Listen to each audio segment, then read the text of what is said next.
উত্তরবঙ্গের অত্যন্ত জনপ্রিয় কিছু খাবার আছে, তার মধ্যে শীতল ভর্তা একটি অন্যতম। কিভাবে শীতল ভর্তা করা হয়, আজ কি কি খেয়েছি, কি কি করেছি ভিডিওতে শেয়ার করছি। লাইক দিয়ে ভিডিওর সঙ্গেই থাকবেন। আসসালামু আলাইকুম, আমি আয়েশা সিদ্দিকা। আয়েশা ব্লগ ভ্যাঞ্চার চ্যানেলে আপনাদের সবাইকে স্বাগত জানাই। কাছে দূরে, দেশ এবং দেশের বাহিরে যে যেখান থেকে আমার আজকের ভিডিও দেখছেন, আশা করি অনেক বেশি ভালো আছেন, সুস্থ আছেন। আজকে আরেকটি নতুন ভিডিও আপনাদের সঙ্গে শেয়ার করছি। যারা আমার ভিডিওটি দেখা শুরু করেছেন, প্লিজ একটা লাইক দিয়ে পুরো ভিডিওর সঙ্গেই থাকবেন। সকালের মিষ্টি রোদে বাড়ির ছাদে এসেছি, তারপর এই যে কত সুন্দর ফুল আর ফলে ভরা। তো গতবার যখন এসেছিলাম তখন কিন্তু বেশ কিছু গাছ ছিল, যদিও বা তখন ফল সেরকম একটা ছিল না, কিন্তু ফুলে একদম ভরপুর ছিল বাড়ির ছাদ। এবার কিন্তু ফুলের গাছগুলো বাড়ির সামনেই বেশি, বাড়ির নিচে আর কি। তো ছাদে সেরকম একটা ফুল গাছ নেই। এই যে মাশাআল্লাহ লেবু হয়েছে, তারপর হচ্ছে ডালিম হয়েছে। একটা মজার বিষয় হলো, বাড়ির ছাদে যখন আসব তার আগেই কিন্তু ভাবি বলে দিয়েছে গাছে কমলা আছে, তোমার জন্য রেখেছি, একটু ভিডিও করে কমলাগুলো ছিঁড়ে নিয়ে আসার জন্য।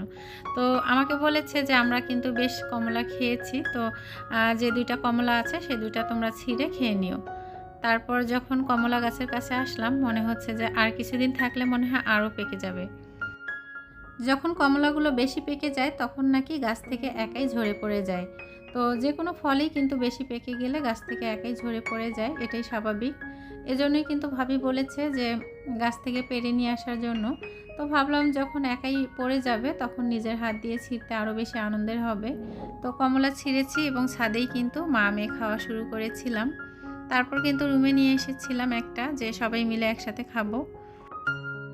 বাড়িতে পাখি আছে, এর আগের ভিডিওতে শেয়ার করেছিলাম। তো অ্যাকুরিয়াম রাখাটা একটু ঝামেলার, যার জন্য হচ্ছে রাখা হয় না। তো আমার ভাতিজা শখ করে একটু অ্যাকুরিয়াম রেখে দিয়েছে।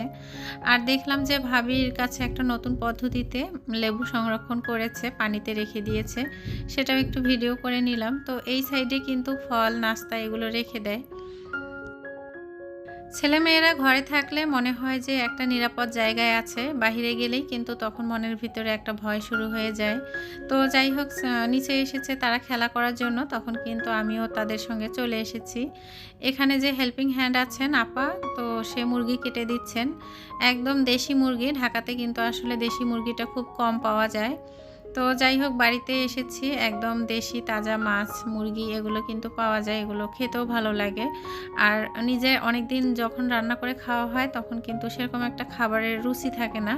অন্য একজন যদি হচ্ছে একটু ভর্তা করে দেয়, সেটাও কিন্তু মুখে অনেক বেশি স্বাদ লাগে।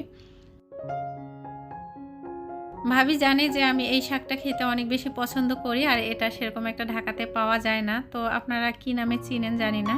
যাই হোক, এই শাকটা কিন্তু শোলকা রান্না করে, আমার কিন্তু খেতে বেশ ভালো লাগে। তো আমার পছন্দের কিছু খাবার ভাবি রান্না করেছে, যেটা যেটা আমি খেতে পছন্দ করি। মাশাল্লাহ অনেক শান্তি করে খেয়েছি। আর এই শাকের যে শোলকা রান্না করে, সেটা কিন্তু পাট শাকের শোলকার থেকেও আমার কাছে অনেক বেশি মজার লাগে। ছেলেমেয়েরা ঘরে চলে এসেছে আর দুষ্টুমি করছে। সবগুলো ছোপা একসঙ্গে করে তারা একটা বড় বিছানা তৈরি করেছে, আর সেখানে কিন্তু কম্বল নিয়ে তারা এভাবে খেলা করছে। কিছুটা সময় টিভি দেখছে, আবার কিছুটা সময় গল্প করছে, গেম খেলছে, এভাবেই কিন্তু সময়গুলো পার করছে। যে সময়টা বাহিরে খেলা করে ওই সময়টা কিন্তু মাথায় একটা টেনশন থেকে যায়, আবার যখন ঘরে খেলা করে তখন কিন্তু ঘর এলোমেলো করে। এভাবেই কিন্তু শীতের দিনগুলো পার হয়ে যাচ্ছে। আর এদিকে কিন্তু ভাবির রান্না কমপ্লিট। তো এখানে একটা বড় রুই মাছ রান্না করেছে। মাছটা আগে ভেজে নিয়েছে, তারপর কিন্তু ফুলকপি আর নতুন আলু দিয়ে ঝোল করেছে। ধনিয়া পাতা খেতে আমরা অনেক বেশি পছন্দ করি, যে কোনো তরকারিতেই কিন্তু ধনিয়া পাতা দেওয়া হয়। আর এদিকে কিন্তু যে শাকটা নিয়ে এসেছে, আমরা নাপা শাক বলি, সে নাপা শাকের শোলকাটাও রান্না হয়েছে। পাট শাকের শোলকা অনেকেই খেয়েছেন, হয়তোবা নামও শুনেছেন, তবে এই শাকের শোলকা কখনো হয়তোবা অনেকের খাওয়া হয়নি। তবে বাসায় ট্রাই করতে পারেন, যেহেতু এখনও পাওয়া যাচ্ছে।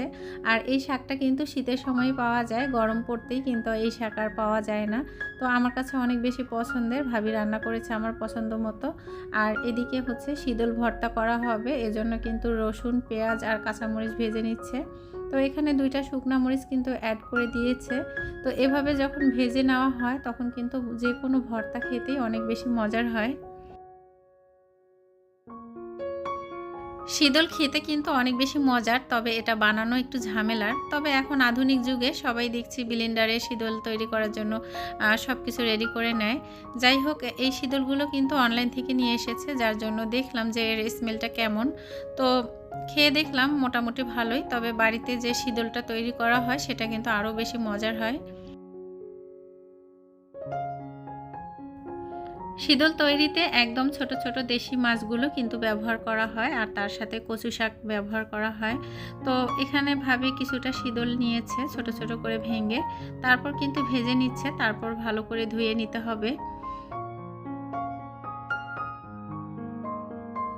শীদলের তরকারি খেয়েছিলাম, তবে আমার কাছে মনে হয় শীদলের তরকারির থেকে ভর্তাটাই বেশি মজার। তো শীদলগুলো ছোট ছোট করে ভেঙে নিয়ে তারপর কিন্তু অনেকটা সময় ধরে ভেজে নিতে হবে। তো এখানে কিন্তু চুলার হিটটা একদম কমানো আছে, তো কমানো হিটে কিন্তু ভেজে নিতে হবে, তাহলে কিন্তু খুব সুন্দর করে ভাজা হয়ে যাবে, আর ভর্তাটা কিন্তু খেতেও অনেক বেশি মজার হবে। শীদল ভর্তার জন্য কিন্তু সব সময় পেঁয়াজ, রসুন আর মরিচের পরিমাণটা একটু বেশি রাখতে হবে।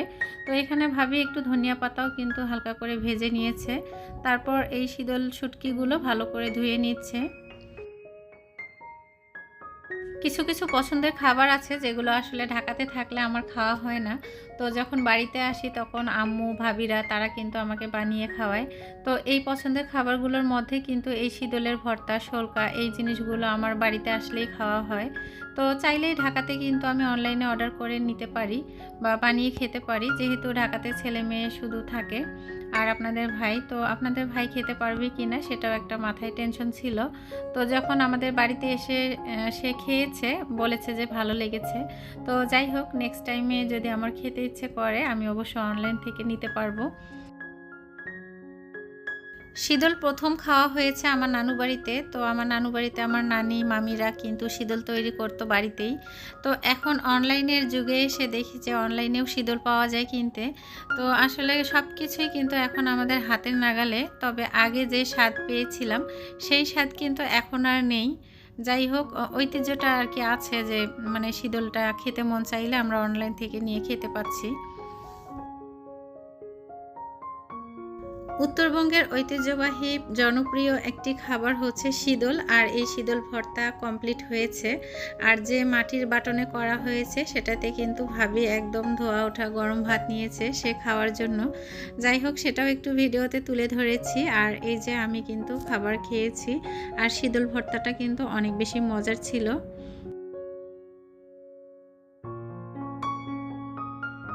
সন্ধ্যায় নাস্তা রেডি করেছে, তো ছোলা রান্না করেছে, একদম চটপটির মতো মজা ছিল।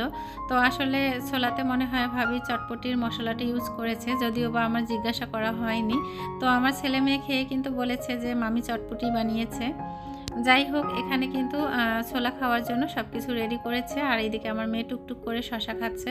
ও কিন্তু শশা খেতে ভীষণই পছন্দ করে। আর এই যে আমার গায়ের চাদরটা এখানে ফেলে রাখছে। এদিকে কিন্তু একদম টিভিতে গেম খেলায় মনোযোগী সবাই। তো যাই হোক, সবাই একসঙ্গে নাস্তা করেছি। ছোলা রান্না কমপ্লিট হয়েছে, আর এদিকে আমার মেয়ে জিজ্ঞাসা করছে ঝাল আছে কি না। তো যখন আমার ভাবি শুনলো কথাটা তখন কিন্তু আবারও আলাদা করে রান্না করলো। তো কিছুটা ছোলা সিদ্ধ করা ছিল, সেটা কিন্তু আবার আলাদা ঝাল বাদে রান্না করে দিয়েছে। তো প্রত্যেকটা নাস্তা কিংবা তরকারির আইটেমে কিন্তু সেটাই করতে হয়। তো মাশাল্লাহ বলবো, মামিদের কিন্তু ভালোই ধৈর্য আছে, সবসময় আমার মেয়ের জন্য, ছেলের জন্য কিন্তু এভাবে আলাদা আলাদা করে একটু করে রান্না করে দেয়।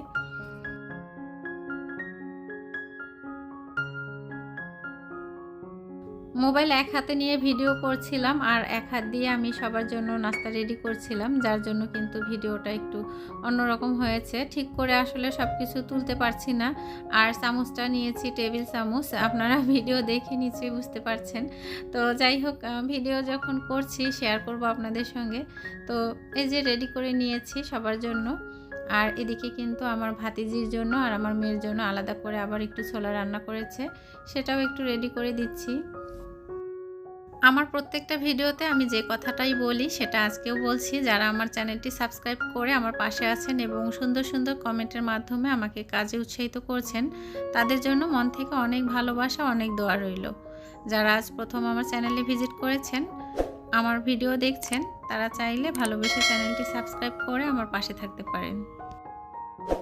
ভিডিওতে কিংবা কথার মাঝে যদি কোনো ভুল ত্রুটি থাকে তাহলে প্লিজ ক্ষমার দৃষ্টিতে দেখবেন। পরিবারের সবাই মিলে যখন একসাথে খেতে বসি তখন কিন্তু একটা আলাদা শান্তি পাওয়া যায়। ঢাকাতে থাকলে কিন্তু বাচ্চারা দেখা যাচ্ছে খাওয়ার সময় টিভি দেখার বায়না করে, কিন্তু এই যে নানু বাড়িতে এসেছে, কখন যে খাওয়া শেষ হয়ে যাচ্ছে তারা নিজেও বুঝতে পারে না। আজ এ পর্যন্তই। সবাই ভালো থাকবেন, সুস্থ থাকবেন। আসসালামু আলাইকুম। আল্লাহ হাফেজ।